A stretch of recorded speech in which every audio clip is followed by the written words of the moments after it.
Open the podcast bay door as hell.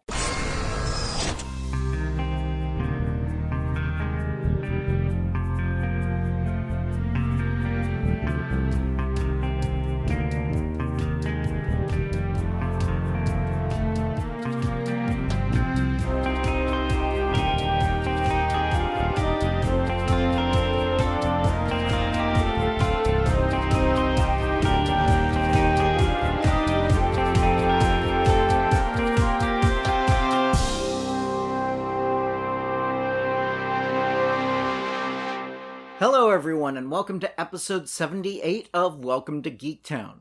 I'm your host, Kurt Onstead.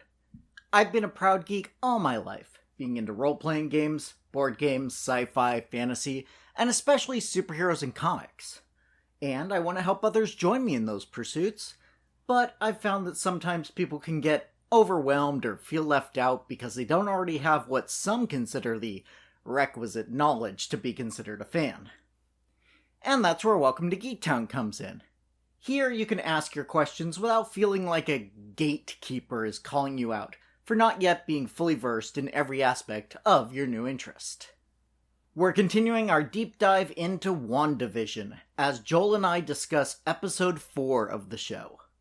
As with previous episodes, a quick spoiler warning, as we bring up specific moments from the episodes that have aired, and this specific one includes a whole lot of new information.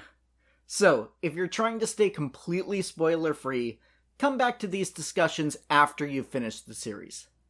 Now, let's get started.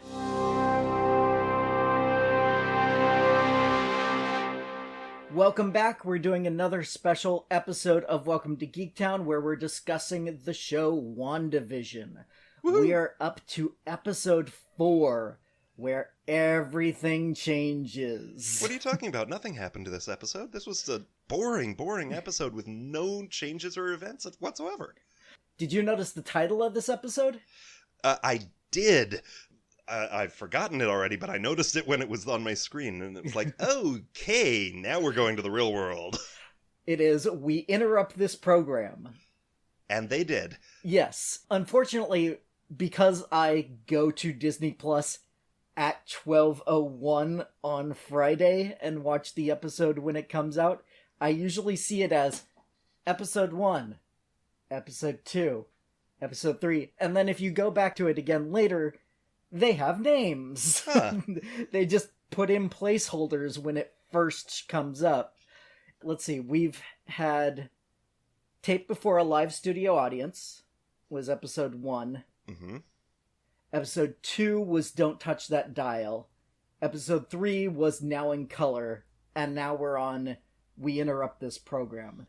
I love that they're common phrases from television history, and they fit the show perfectly. They fit the theme of that episode perfectly as well. Once again, they are thinking about the little things. Most definitely. And so we open up with the first real, not played for laughs, aftermath of the blip, as it's called in the MCU. Yeah, we did not get anything like this in, the only other time we've seen post-blip existence was in Spider-Man Far From Home, and they did not really deal with this kind of panic. No, all we saw of that exact moment were like little clips from the high school basketball game where the band suddenly shows up in the middle of the gymnasium, things like that. And like I said, that was played for laughs. But seeing it from a snapped person's point of view and seeing the panic and the trauma of getting all this information rushing in at once. And they could not have said it in a more intense location. True. Just the way that just every single element of this was complete chaos, not only for her, but for everyone around her, and the freaking hospital staff. I feel so bad for them. They don't know what's going on. They don't realize that the patient they were just looking at and also just came back into existence, or didn't, may be occupying an already occupied bed. I mean, there's so many things. Yeah, there's so many questions about the logistics of the return, and the Russo brothers have said in interviews that basically anyone who died because of things like the helicopter going down Or the plane pilot suddenly not being behind the wheel. Right, yeah, Stick. that all of those were undone as well. That's reassuring and a little bit freaky. And that basically when anyone returned, they returned as close to where they were when they were snapped out as possible without putting them into immediate harm's way. So no one who was in a car is going to be speeding along the highway at 55 miles an hour with a car no longer around them. Right. Or anything like that. Which also must be very disorienting. And yes. Thank God that Bruce Banner, who may very well be the only person on the planet with a brain that could handle all of that, was the one who did it. Oh, probably Tony could have handled it as well. But yeah, he had the combination of the brains and body to handle that and to logistically think of what the correct way to phrase this was in his mind to have it be as safe as possible for everyone involved. The one good thing about Integrated Hulk. Oh God, I hated that character. Oh, see, I have a long-time history with Integrated Hulk because that's how I first met him in the comics. And in the comics, perhaps a totally different experience. Integrated Hulk on the screen was creepy and horrifying and just ugh. I never had that issue with him, but I can understand where it would be off-putting to others. So after the hospital scene... Before we go after the hospital scene, the very first words that we can hear that make any sense are Lieutenant Trouble. Yes. Now, I turned the subtitles on because I was like, they're saying other stuff there. I can hear it, but I can't quite make it out. And it is other dialogue from Captain Marvel. You hear Maria saying, "I can't leave my child," and some other bits and pieces like that that are all related to Monica and Maria's relationship and Carol's relationship to Monica as well. That makes sense. And was our first indication on screen for those who weren't already involved with the comics or watching IMDb or listening to this podcast of who she actually is. True. I wonder how many people were able to put that together from just those two words, or if it took longer for them to come up with that realization of who she was. I'm sure that specific concern is why there was a picture of her mother focused on when she gets to Sword Headquarters. Yes. And you saw Maria's codename. Photon? Yep. Mm-hmm. A nice little nod. It was in the original Captain Marvel movie. Very much a blink and you'll miss it sort of moment as they're climbing into their planes. Right. But it was definitely there. And I enjoy that they put that in. And that probably hints towards what codename Monica will go by if and when she gets powers in the MCU. Right.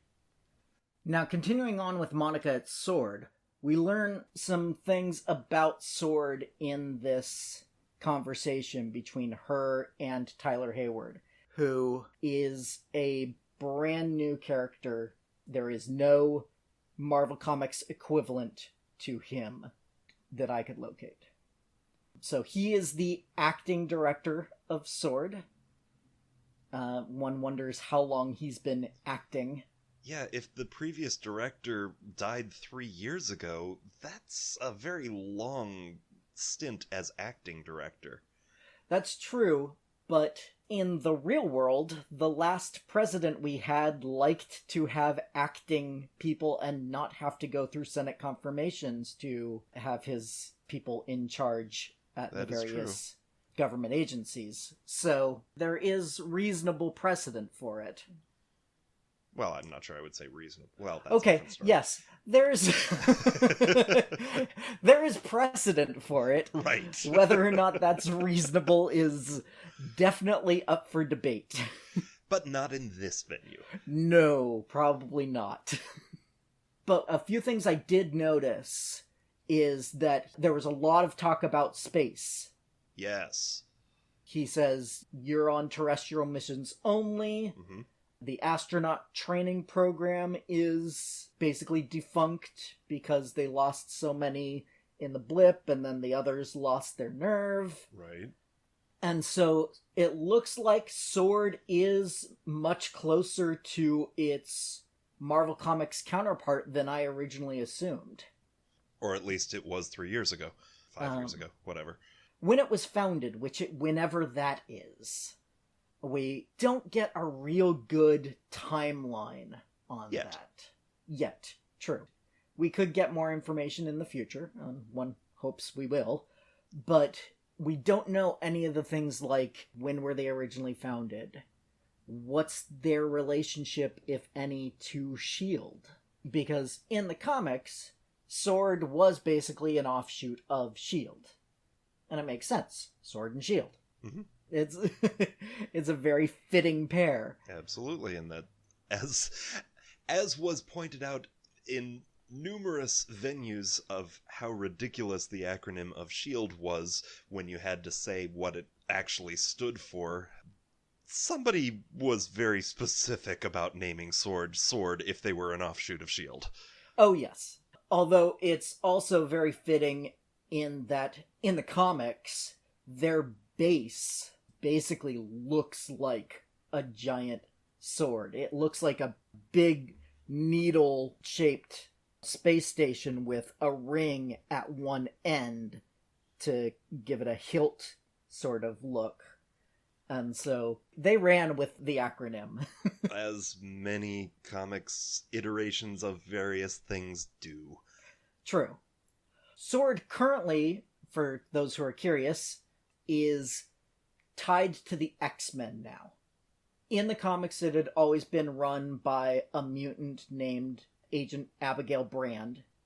She ran it and continues to run it now, but it is now run by the X-Men, who have their own nation-state of Krakoa and are basically an international powerhouse of their own. So hopefully we'll get the answers to some of those questions in either later episodes or in Captain Marvel 2 when it comes out. It seems likely she and that family are very tied together, and it seems unlikely to me that they won't address, hey, what have you guys been doing since the 80s? 90s, but... Yes, that's what I said. Of course. Hey, my role in this podcast, is to be the guy who makes the mistakes. It gives you an opportunity to correct me. I'm just doing my job, you know?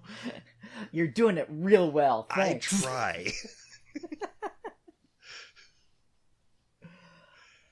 Moving along in the story, Monica goes to Westview and meets up with Agent Wu, who gives us a lovely little flourish nod to the last time we saw him on screen, when he was learning magic tricks from Ant-Man.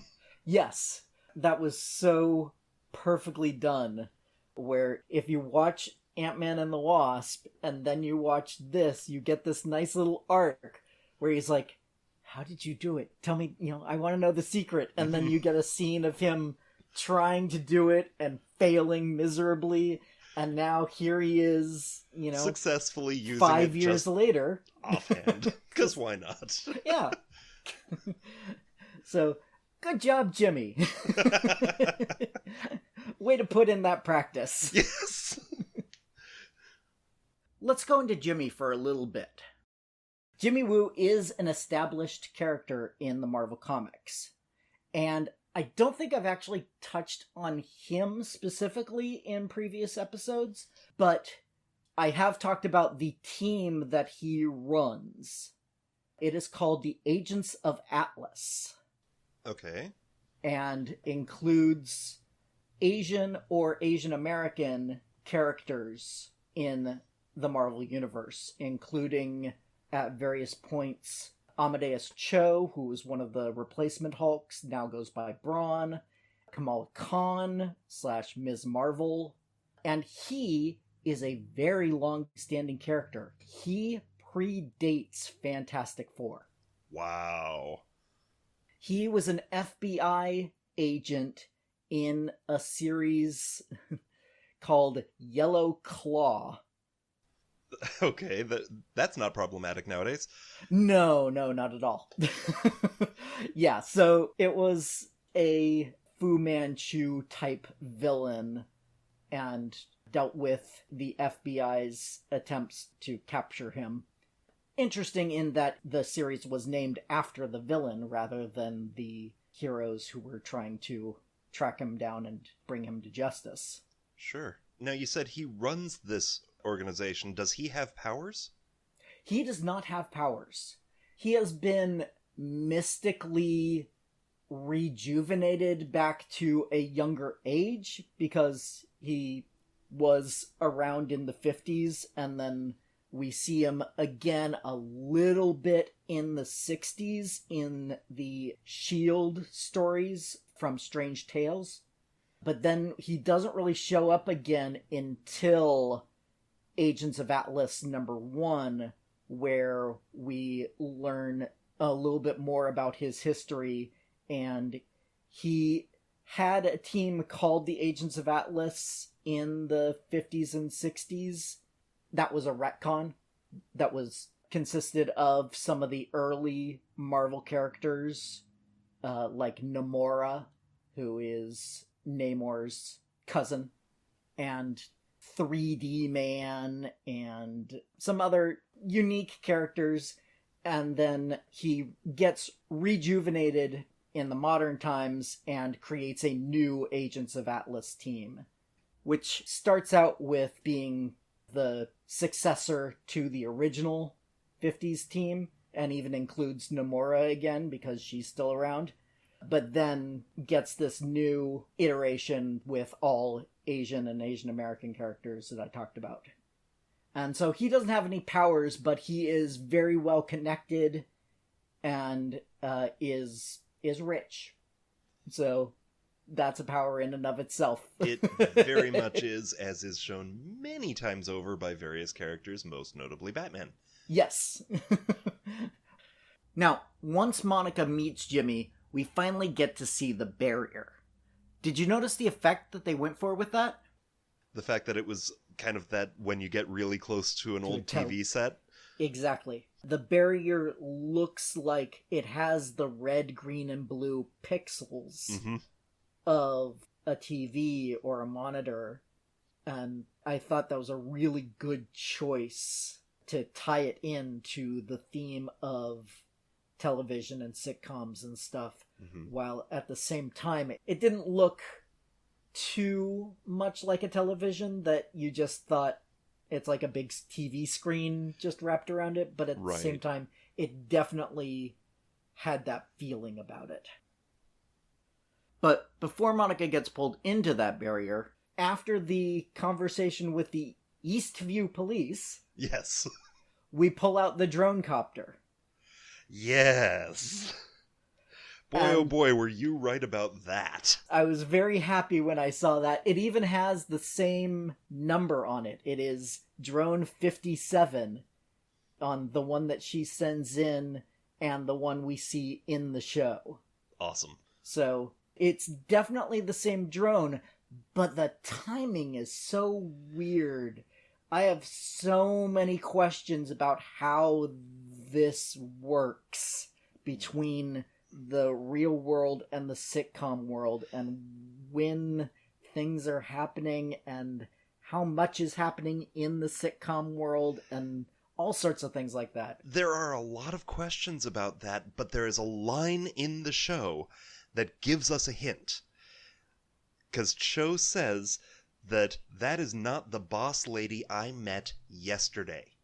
True. we get some timing stuff. We do know from when Monica shows up in Westview to when Darcy shows up, we get a 24 hours later. Mm-hmm. So we know that, but when Darcy shows up 24 hours later and tunes in that oscilloscope and then television into the cosmic microwave background radiation, right? It's the first episode. Right, but it's also clearly daytime at that point. And then that evening, it's got to be the same evening. That's when she introduces everybody else to all of the equipment. And that's when Cho says, "The boss lady I met yesterday." Right. And at that point, they're watching episode 2. Right. But at the same time, we get things like Darcy saying, well, Wanda washes her dishes about once an episode. Barf. Right. Nice little comment on 50s housewives there. So it seems like there have to be more episodes that we don't see. Not necessarily. It could be that there's more episodes we don't see, or it could be that there's that episode being rerun. That's true, but then the moment where he does see Monica as Geraldine for the first time, that is a moment that I did not see in episode 1 or episode 2 of the show. Which does indicate either that there was a deleted scene we didn't see, or there were episodes we didn't see, or the censorship for the sake of the Sword viewers is different than the censorship for the sake of us. Right. So, questions. Yes. Most definite questions, and I hope we get some answers to this moving forward. It seems likely that we'll get some answers. I would think so. I don't want an episode that is just, alright, let's sit down and explain every single thing that's going on. That is not like the MCU at all. No, and it's just not good television. True. You want most of your questions answered, but you don't need every little insignificant detail gone over with a fine-tooth comb. And you don't want an entire episode devoted to that necessarily. God, no. That's one of the things I loved about this episode, was that it answered some of your questions, but it raised so many more at the same time. Which I think is a great midway point thing to do. Mm-hmm.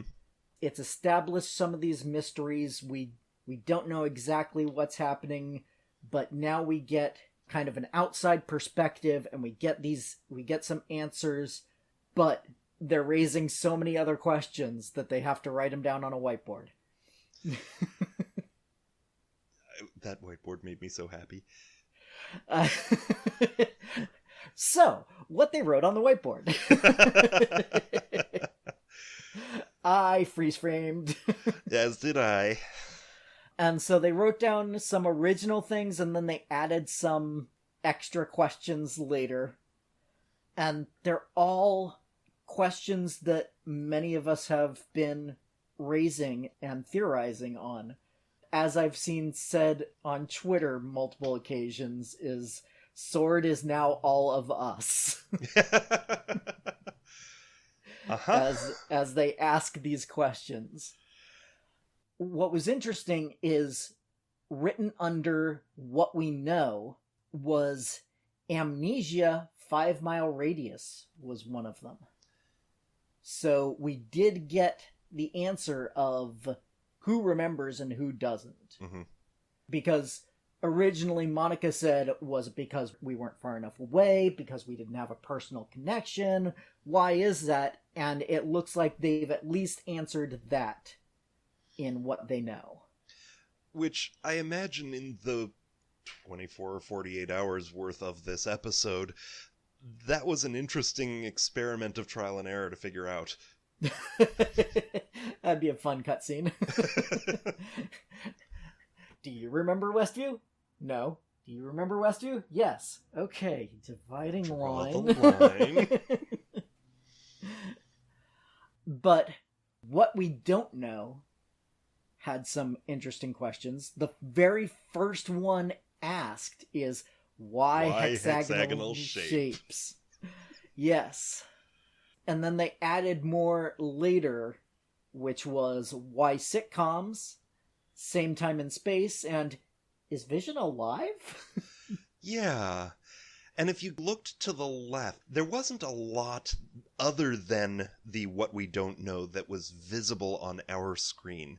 But one of the things that was visible was under the category who is behind this, there was something in parentheses that included the word Skrulls with a question mark. Yes. I could see estrials and then Skrulls, so I assume that it is extraterrestrials and then Skrulls, because Skrulls would be the most likely culprit with their shape-shifting ability. Right.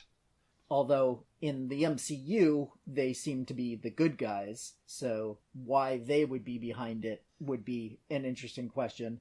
But I don't think that will end up being the answer. I agree, and the episode kind of gave us an indication of what the answer is later. Or at least what we're supposed to believe at this point. Yes. We'll get there eventually, but I have thoughts on that. This surprises the hell out of me, Kurt.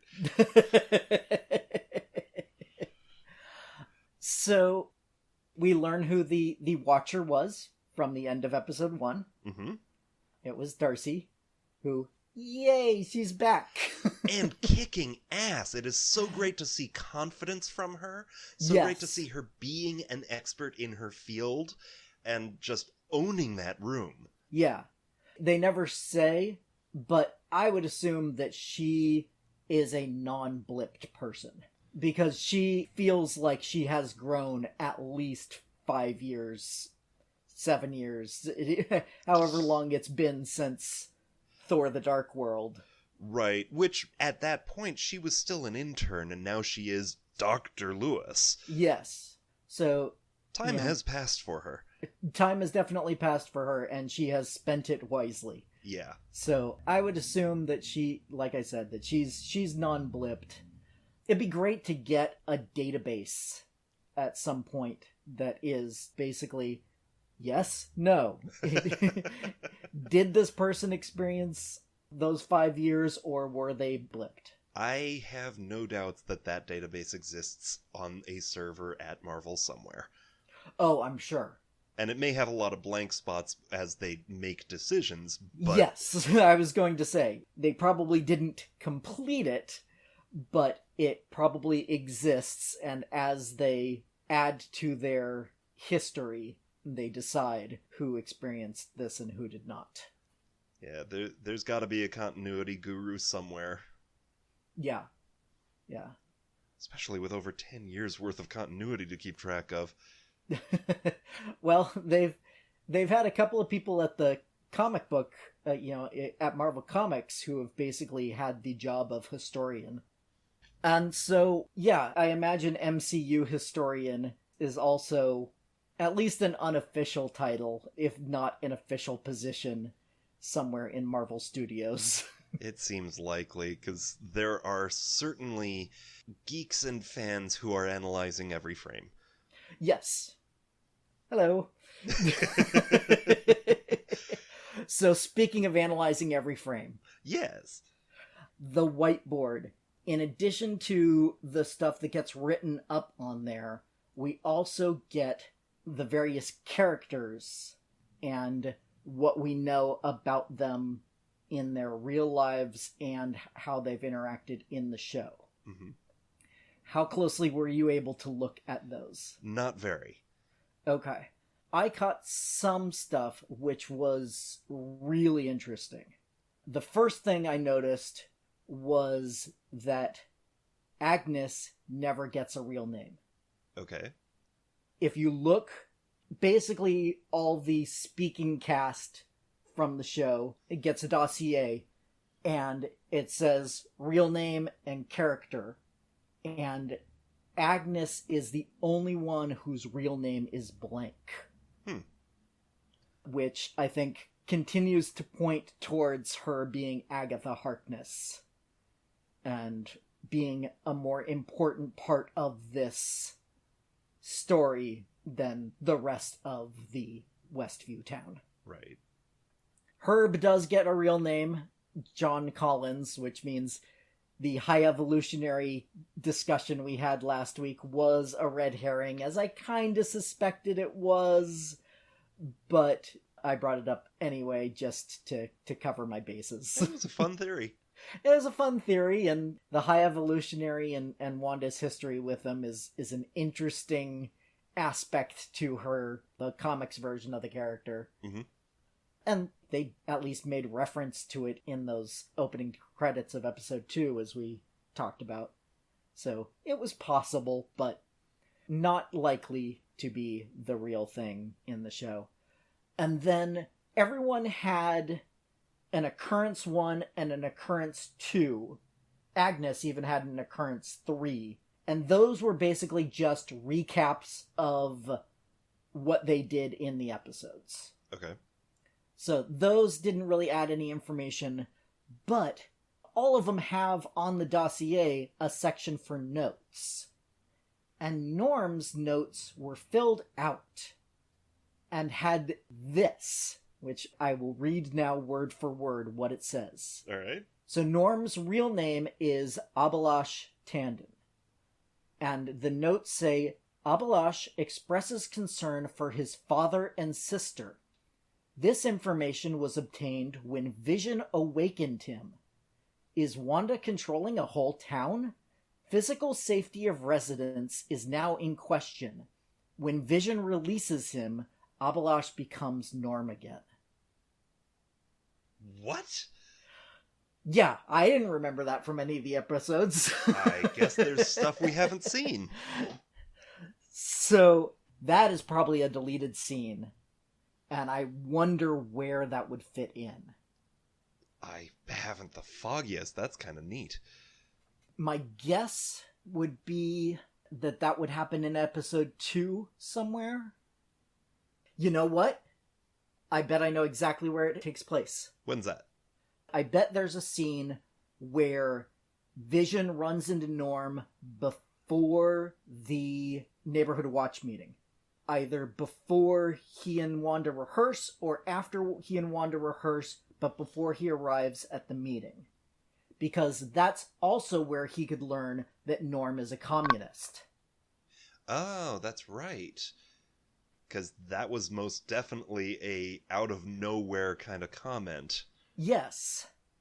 And so that could be something that came out during that conversation.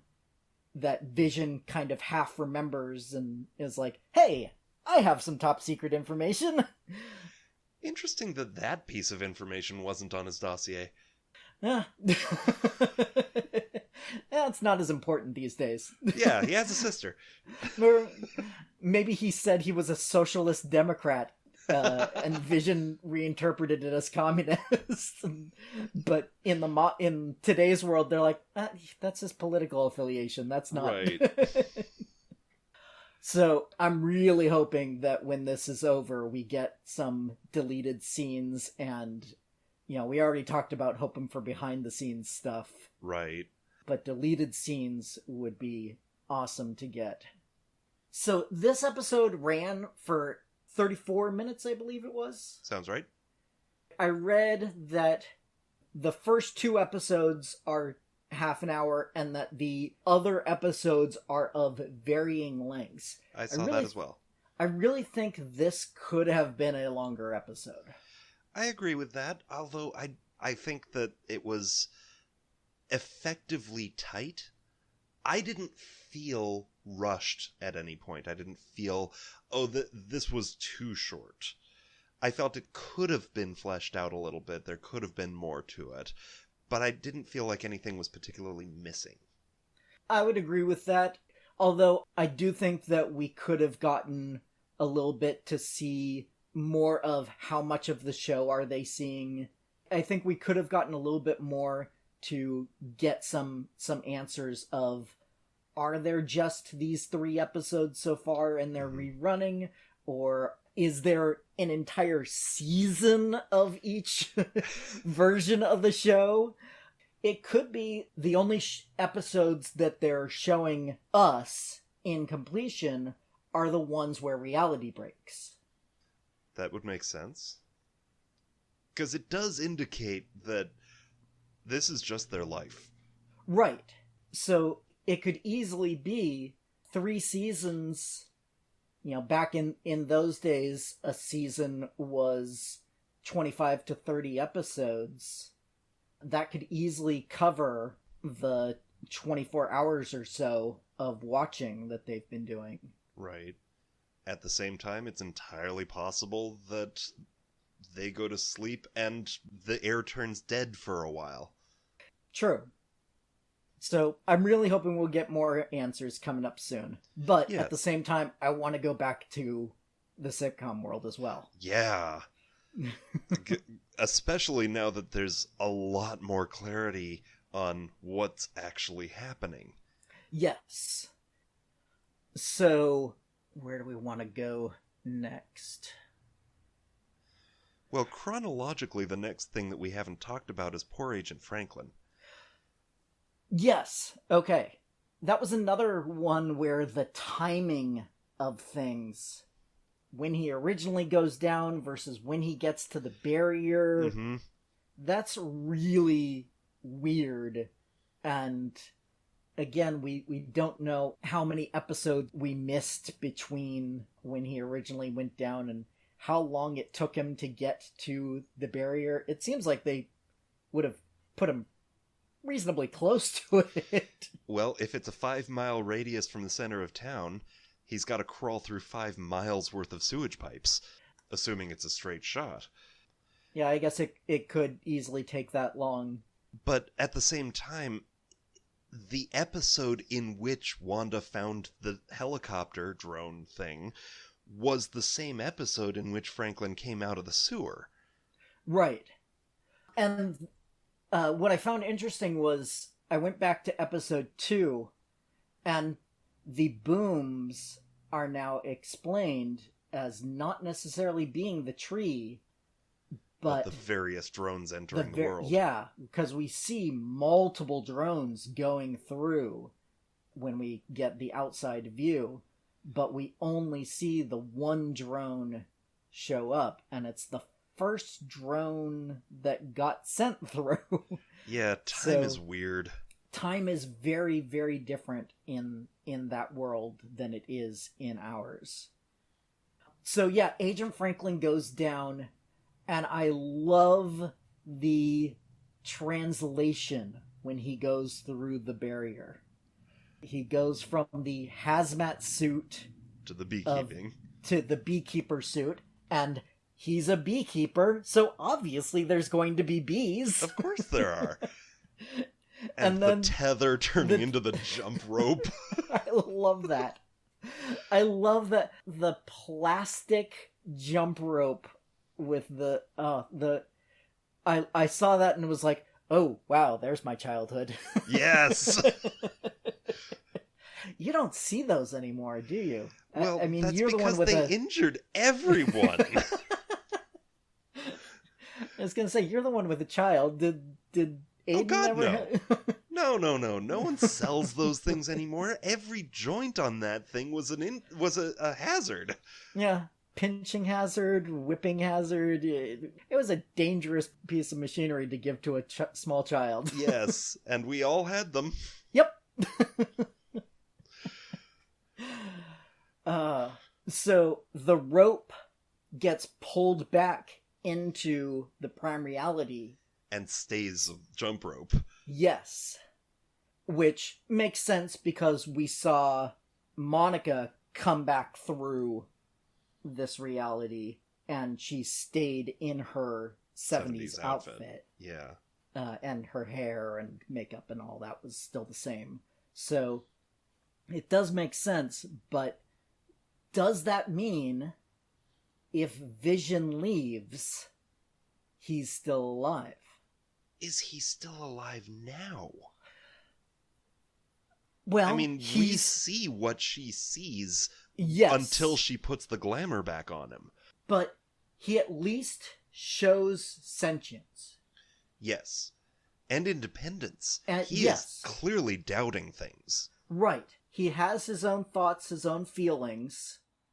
Now, it could be that is all manifested through Wanda's power and that he's not alive. But she created him in that world, and we see that whatever is in that world and exits stays how it was in that world. At least externally. Because it's not really clear if Lieutenant Trouble has had her memory this whole time or not. Well, I think it's clear that she did not.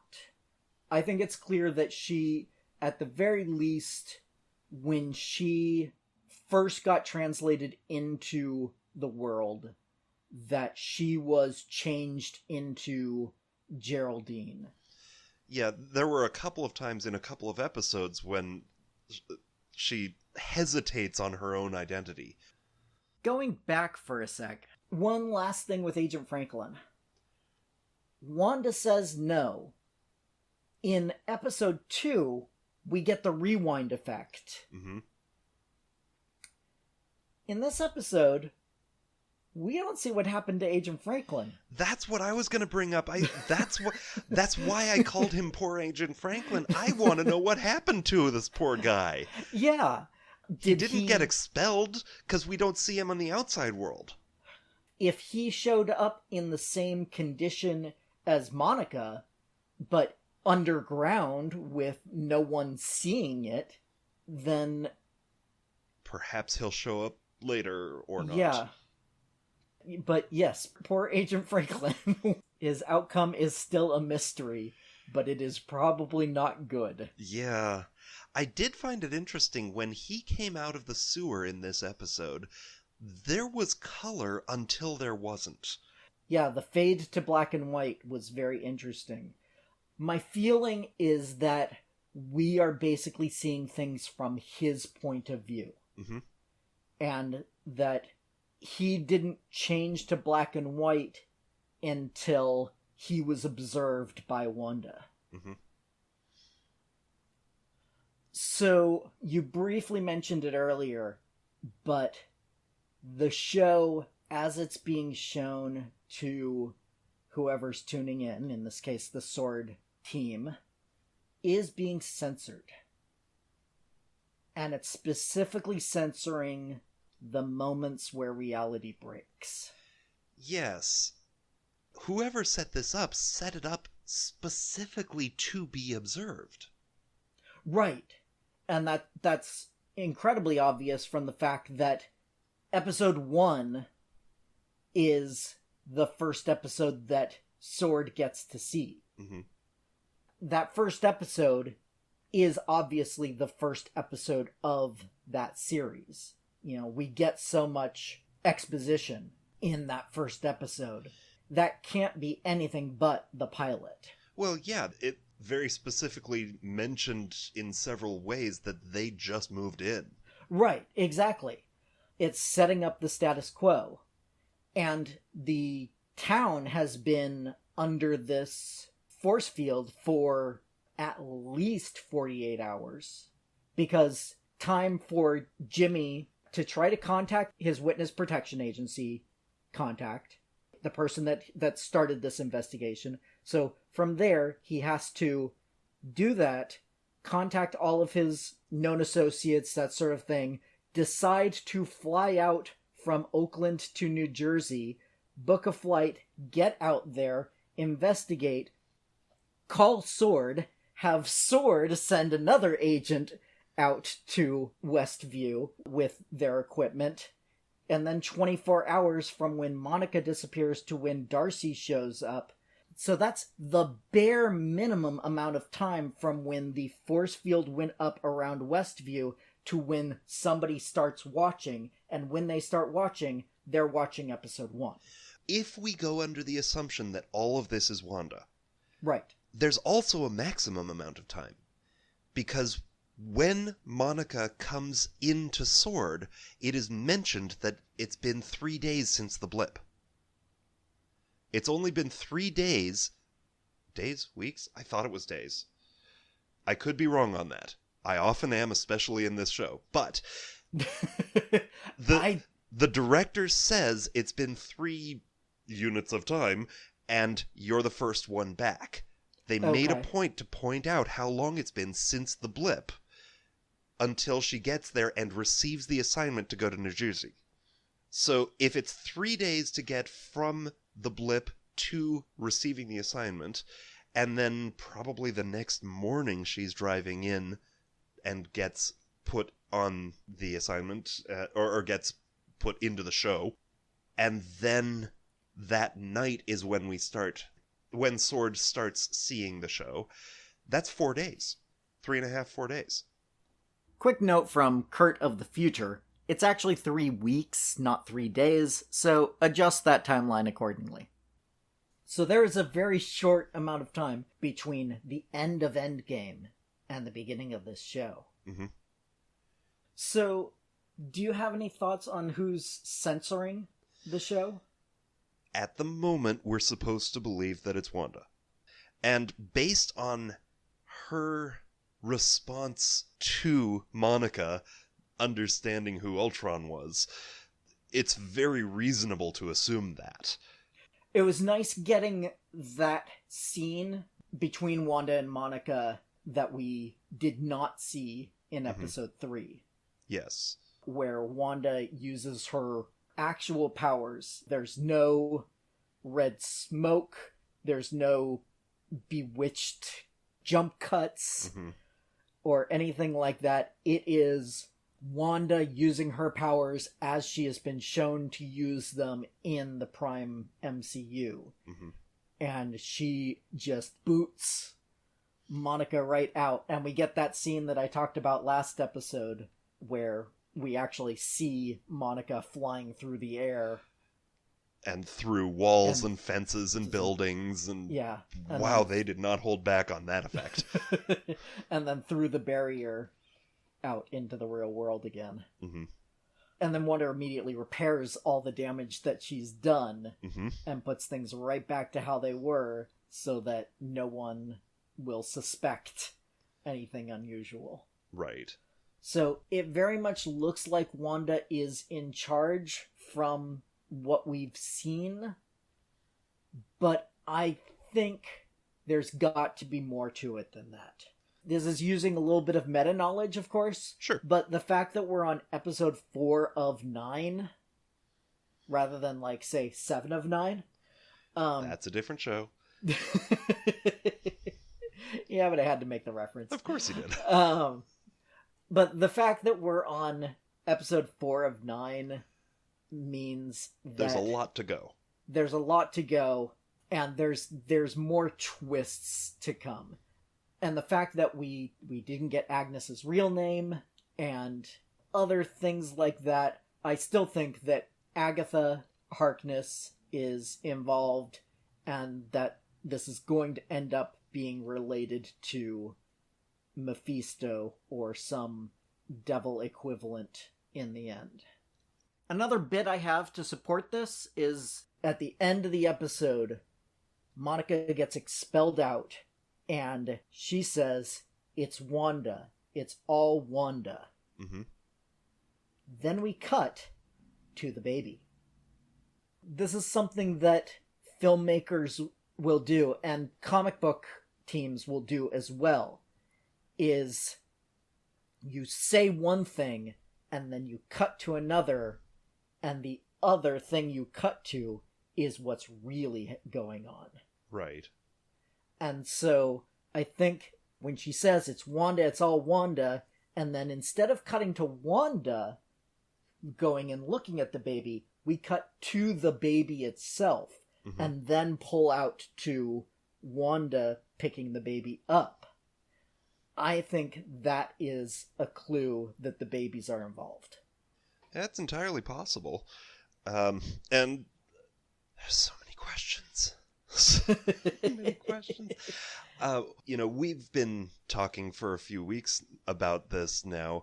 My 10-year-old son, he's coming up with his own theories, and after we rewatched the episode today, he kind of lit up and said, wait a minute, her powers do not act like Mind Stone powers, they act like Reality Stone powers. Hey, he came up with that all on his own. He Nice. did, but my brother Aaron said something, I don't remember exactly where it was that he said this happened, but I think it might have even been Vision at some point in one of the movies said that he felt the stone in his that was in him connected to the other stones. It's possible that she was always connected to the ether, more than the one that gave her the powers. She was just connected to this other one. Right. And if that's the case, then she's probably also tapping into the time stone to give us this weird time jump thing that's going on. That's true. Because when Monica gets booted out, and we get that end scene where Monica says Ultron, and then, there's a little bit of who are you, and then it cuts to the end credits. Right, and then, like 20 seconds later, she comes out of the field. Yeah, there's definitely some time manipulation going on there, because we don't get any dead air.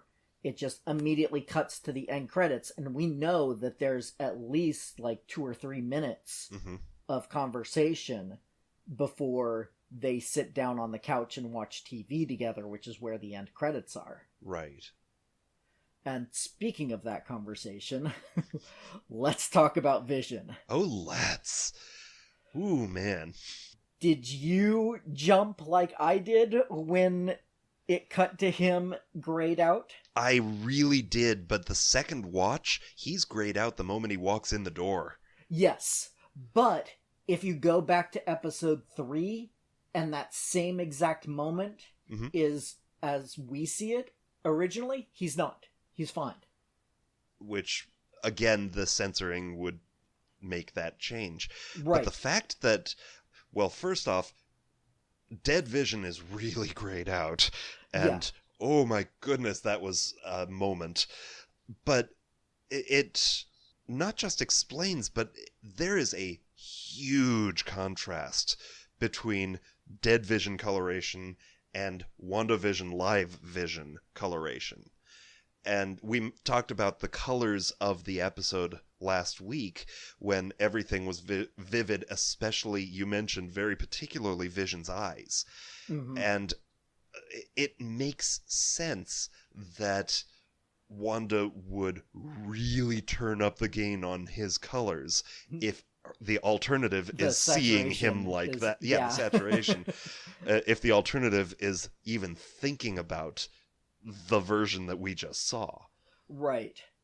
It's kind of interesting because in the comics, Vision normally has that red and green coloration to him, but there was a storyline where he lost a lot of his memories and what emotional development he had made at that point.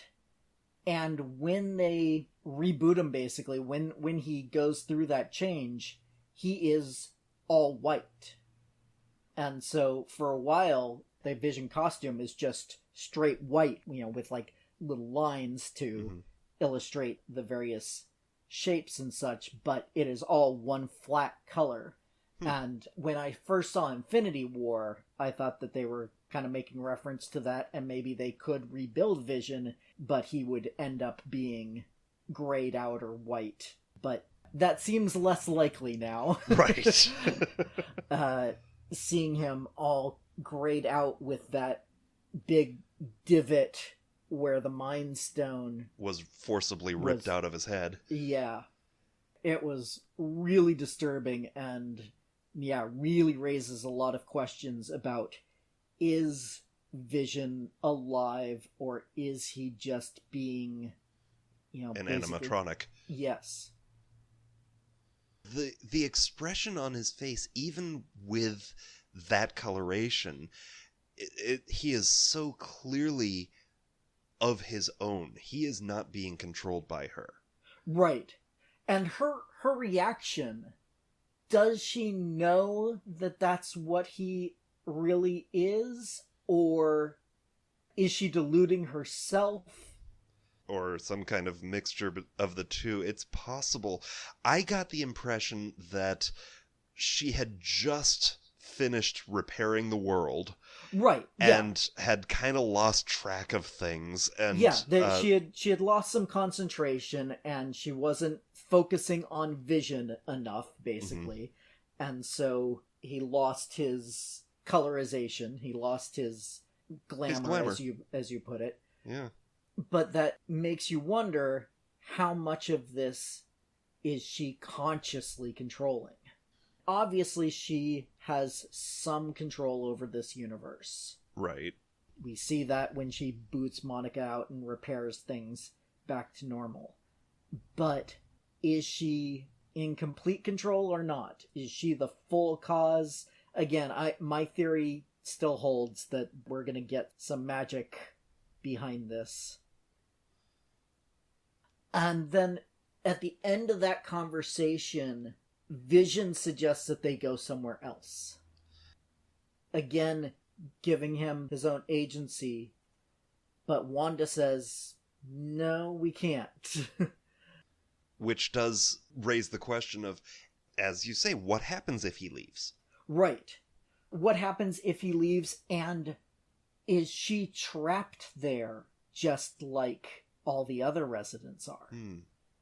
Is it, no, we can't because you would die? Or, no, we can't because I made some sort of agreement and we are in this world?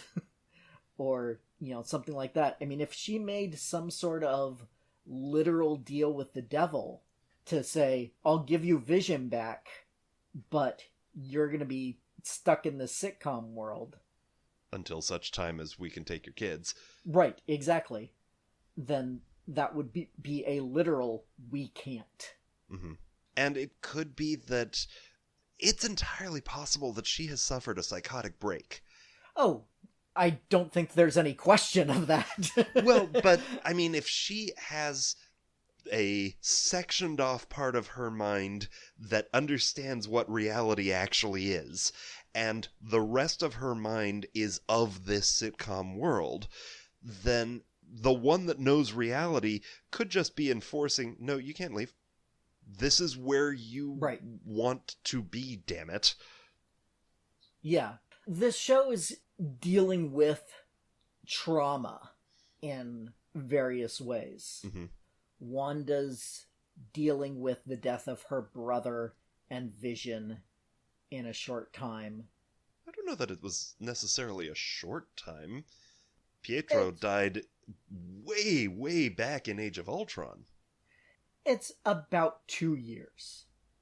So someone who hasn't grieved properly and... Yeah, to lose a brother and lover within 2 years of one another. And you can tell from her reaction to Pietro's name being said and the circumstances of his death, it's not just that someone is bringing up Ultron.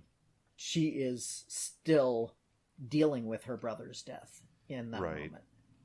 So she's dealing with her trauma. Monica is dealing with her own trauma. Or not. But Monica has her own trauma to deal with. Yes. So I'm hoping we get a more direct comparison at some point of how one character is dealing with it and how the other character is dealing with it.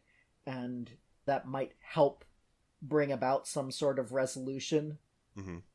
Because I think that it is an important theme of the show. Yeah.